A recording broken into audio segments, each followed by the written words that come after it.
Akasa air का customer data हुआ compromise. क्या होगा इनके सारे कस्टमर्स के निजी डेटा का? कौन है इस हैकिंग के पीछे? क्या आपको इन हैकर से बच के रहने की आवश्यकता है? हो सकता है कि आप भी अनजाने में ऐसे ही किसी हैकिंग का शिकार हो चुके हो जिसके बारे में आपको पता ही ना हो। जानने के लिए ये वीडियो बिना स्किप किए अंत तक जरूर देखिए, क्योंकि इस वीडियो में हम ये भी डिस्कस करने वाले हैं कि आप खुद को और खुद के परिजनों को ऐसे साइबर अटैक से कैसे बचा सकते हैं। लगभग एक दशक में लॉन्च होने वाली पहली भारतीय वाहक अकासा एयर ने 7 अगस्त को मुंबई में अहमदाबाद के लिए अपनी उद्घाटन उड़ान संचालित की। अरबपति स्वर्गीय राकेश झुनझुनवाला, जिनका इसी महीने की शुरुआत में निधन हो गया था, उन्होंने इस एयरलाइंस में पर्याप्त निवेश किया था। एक महीने से भी कम समय पहले सेवाएं शुरू करने वाली अकासा एयर को डेटा ब्रीच का सामना करना पड़ा है, जिसके परिणाम स्वरूप कुछ ग्राहक जानकारी अनअधिकृत व्यक्तियों द्वारा एक्सेस की जा रही है। अकासा एयरलाइंस ने रविवार को इस डेटा उल्लंघन के लिए माफी मांगी और कहा कि इस घटना की nodal agency Indian computer emergency response team द्वारा जांच की जा रही है।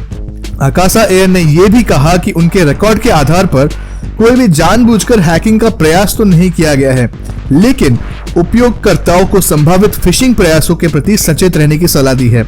हो सकता है कि आगे चल के उस डेटा का उपयोग करके अटैकर्स जरूर आप पे अटैक कर सकते हैं। अपनी वेबसाइट पर पोस्ट किए गए एक संचार में अकासा एयरलाइंस ने कहा कि 25 अगस्त को इसकी लॉगिन और साइन अप सेवा से संबंधित एक अस्थायी तकनीकी कॉन्फ़िगरेशन त्रुटि की सूचना मिली थी। परिणाम स्वरूप कुछ अकासा एयर में रजिस्टर्ड कस्टमर्स की जानकारी, जो कि नाम, लिंग, ईमेल, पता और फोन नंबर तक सीमित है, अनअधिकृत व्यक्तियों द्वारा देखी जा सकती थी। घटना से अवगत होने पर अकासा एयर ने कहा कि उन्होंने अपने सिस्टम के संबंधित कार्यात्मक तत्वों को पूरी तरह से बंद करके इस अनऑथराइज्ड एक्सेस को तुरंत रोक दिया है। इसके बाद इस स्थिति से निपटने के लिए एडिशनल सिक्योरिटी मेजर्स जोड़ने के बाद उन्होंने अपना लॉगिन और साइन अप फिर से शुरू कर दिया है। हम इस वीडियो में ये जानने का प्रयास करेंगे कि आखिर ऐसे फिशिंग अटैक्स क्या होते हैं, इनको हमारे खिलाफ कैसे उपयोग में लाया जा सकता है और हम इनसे खुद को कैसे बचा सकते हैं। तो अब तक अगर आपने इस चैनल को सब्सक्राइब नहीं किया है तो जरूर कर दीजिए। तो चलिए इस वीडियो को आगे बढ़ाते हैं। आखिर फिशिंग अटैक किसे कहा जाता है? फिशिंग अटैक एक फ्रॉडुलेंट मैसेज भेजने की प्रथा है जो किसी ट्रस्टेड सोर्स से आती हुई प्रतीत होती है, लेकिन ये आमतौर पर ईमेल के माध्यम से किया जाता है। इसका लक्ष्य क्रेडिट कार्ड या लॉगिन जानकारी जैसे संवेदनशील डेटा को चुराना या पीड़ित की मशीन पर मैलवेयर स्थापित करना होता है। फिशिंग एक सामान्य प्रकार की साइबर अटैक है जिसके बारे में हम सभी को कम से कम बेसिक जानकारियां रखनी चाहिए।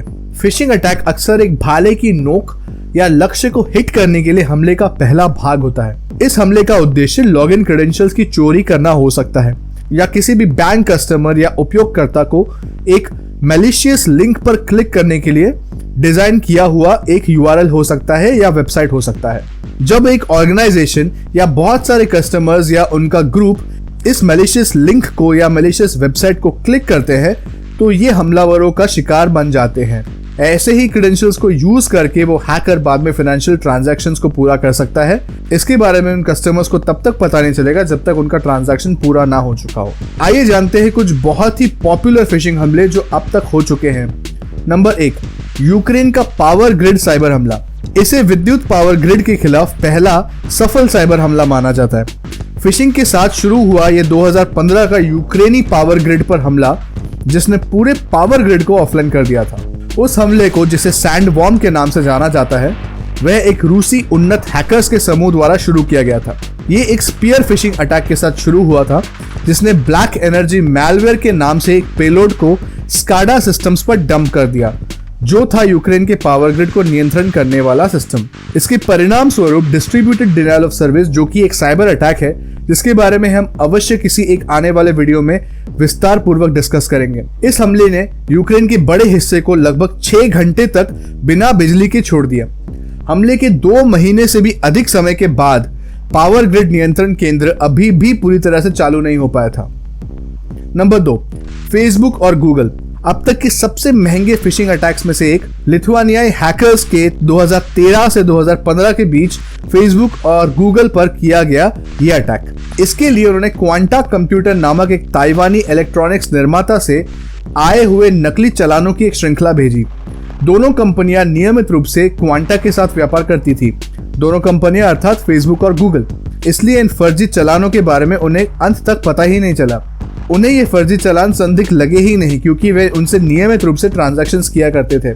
हैकर्स ने प्रत्येक फर्म के विशिष्ट कर्मचारी जिनको ये फाइनेंशियल ट्रांजैक्शंस करने की अनुमति थी, उनकी कंप्यूटर सिस्टम्स को एक्सेस करने के लिए स्पीयर फिशिंग ईमेल्स के साथ टारगेट किया। कुल मिलाकर इन टेक जीनियस लोगों ने हैकर्स को $100 मिलियन से भी अधिक का भुगतान किया। आखिर हम इन फिशिंग अटैक से खुद का बचाव कैसे कर सकते हैं? फिशिंग अटैक से बचने के लिए सबसे अहम नियम है कि आप कभी भी ईमेल्स में किसी भी सस्पिशियस लिंक पर क्लिक ना करें जब तक कि आप ये सुनिश्चित ना कर लें कि ये ईमेल किसी ऐसे व्यक्ति का हो जिस पर आप पूरा भरोसा कर सकते हो। अधिकांश कंपनियां अपने ग्राहकों को ईमेल में किसी भी लिंक पर क्लिक करने के लिए नहीं कहेगी। यदि कोई कंपनी आपको उनकी वेबसाइट पे उनके साथ बातचीत करने के लिए कहती है तो कंपनी के सही वेबसाइट को सीधे अपने ब्राउजर में टाइप करें, बजाय कि आप ईमेल में जाके किसी लिंक को क्लिक करें। अगर आपका बजट कम है तो आप ईमेल स्पैम फिल्टर्स का उपयोग कर सकते हैं। ये ईमेल स्पैम फिल्टर्स आपके ईमेल को पढ़ के उनको स्पैम या नॉट स्पैम की कैटेगरी में कैटेगराइज कर सकते हैं, ताकि आप आगे चल के ये डिसाइड कर सके कि आपको ये ईमेल पढ़ना चाहिए या नहीं। साइबर खतरों के एक्टर्स हमेशा ईमेल या एसएमएस उपयोगकर्ताओं को बरगलाने के लिए स्पैम फिल्टर्स को बाईपास करने के लिए नए नए तरीके खोजते रहते हैं, जिससे वे संवेदनशील जानकारियां चुरा सके या विनाशकारी पेलोड्स को वितरित कर सके। स्पैम फिल्टर्स के अलावा ऐसे कई सारे कदम हैं जो उपयोगकर्ताओं को फिशिंग हमले का शिकार बनने से बचा सकते हैं, जैसे कि मोबाइल फोन सहित सभी डिजिटल उपकरणों पर सुरक्षा एंटीवायरस और अन्य उपयुक्त सुरक्षा सॉफ्टवेयर का उपयोग अवश्य करें, और ये जांच ले कि आप जो भी सॉफ्टवेयर यूज कर रहे हैं वे नियमित रूप से पेड सॉफ्टवेयर हो, ना कि फ्री सॉफ्टवेयर, क्योंकि ऐसा कई बार देखा गया कि फ्री एंटीवायरस के नाम पे ही वायरस आपके डिवाइस में आ जाते हैं। संवेदनशील जानकारी वाले सभी अकाउंट्स के लिए यदि आपके पास 2 स्टेप ऑथेंटिकेशन की सुविधा उपलब्ध है तो उसे जरूर ऑन करें। हमेशा अपने डेटा का बैकअप लें। रैंसमवेयर हमले जो कुछ गए दिनों तक बहुत ही ज्यादा पॉपुलर हो गए थे, मेनली फिशिंग अटैक्स के थ्रू ही होते हैं। आप मौजूदा बैकअप को बनाए रखकर रैंसमवेयर हमले में अपने डेटा को एनक्रिप्ट होने और उन्हें हमेशा के लिए खोने से जरूर बचा सकते हैं। आखिर में इसका निष्कर्ष क्या है? जैसा कि हमेशा से होता आया है, प्रत्येक व्यक्ति को स्वयं को छल कपट और धोखे से बचाने की जिम्मेदारी स्वयं को उठानी पड़ेगी।